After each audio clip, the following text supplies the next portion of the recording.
Herkese merhabalar. Kanalıma ve mutfağıma hoş geldiniz. Bugün sizlere uzun süre rengini kaybetmeden gül mayası nasıl saklanır onu göstermek istiyorum. Gül mayası yapabilmemiz için ilk olarak bahçeden kokulu güllerden keserek bir kaseye topluyorum.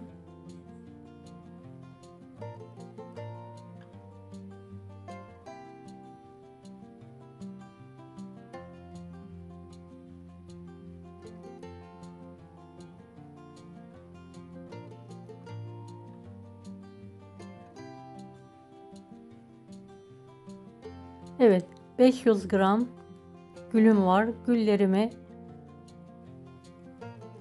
keserek temizliyorum. Gül yapraklarının alt kısmındaki beyaz yerleri makas yardımıyla keserek temizleyelim.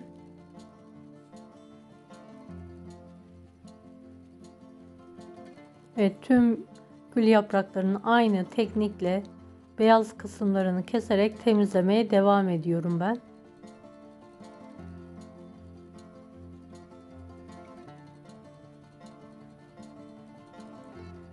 Videomu bu kısma kadar izlediyseniz yorum kısmına herhangi bir emoji bırakırsanız bana destek olmak için sevinirim.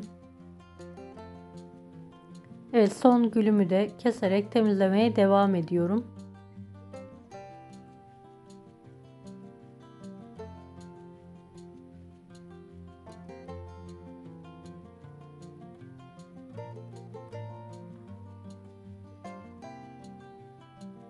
Gül yapraklarımın hepsini kestikten sonra bol su altında temiz olana kadar yıkıyorum. Ispanak yıkar gibi yıkayalım. Birkaç su yaparak.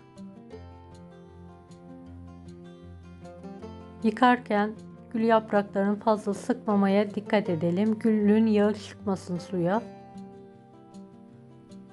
Evet, birkaç sefer bol su altında temiz olana kadar yıkıyorum.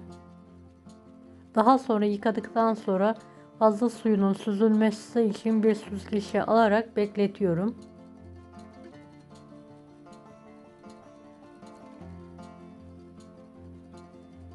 Evet, gül mayası için bir çay bardağı toz şeker, bir tatlı kaşığı da limon tuzumuz var. Limon tuzumuzu bir kaseye alarak tuz haline getirelim. Şekerin yarısını ve limon tuzunu ekleyerek elimizde ovalım. Gül yapraklarının yarısına.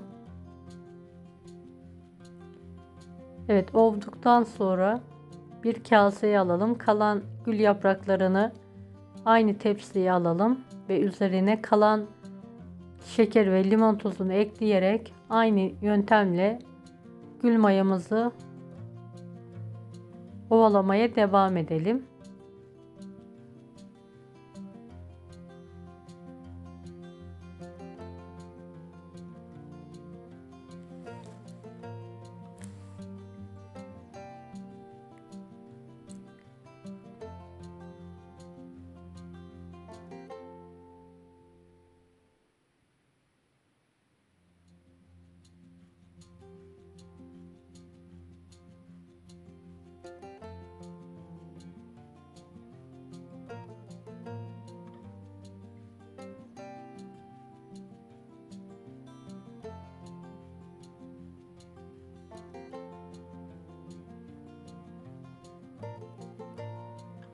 Evet, gördüğünüz gibi gül yapraklarının hepsini ovaladım. Şimdi kaseye alarak üzerine hava almayacak şekilde kapatıyorum.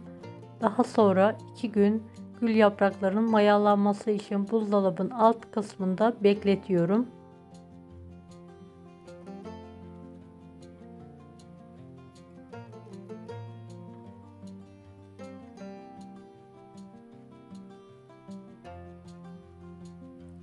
Ve 2 gün sonrasında gül yapraklarımı buzdolabı poşetine bölerek alıyorum. 2 poşete ayırdım ben. 250 gram olacak şekilde.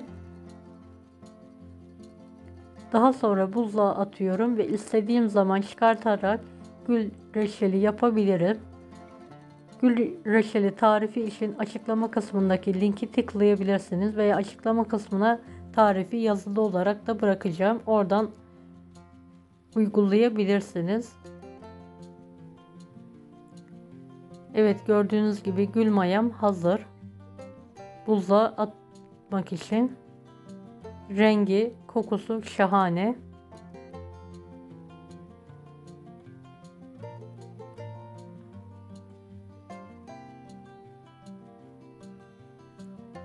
Deneyecek olanlara şimdiden kolaylıklar dilerim. Kanalıma ücretsiz abone olmayı unutmayın. Bir dahaki videolarda görüşmek üzere. Allah'a emanet olun. Hoşça kalın.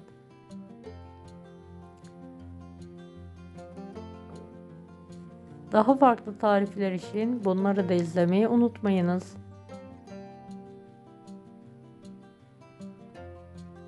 Herkese kolay gelsin şimdiden.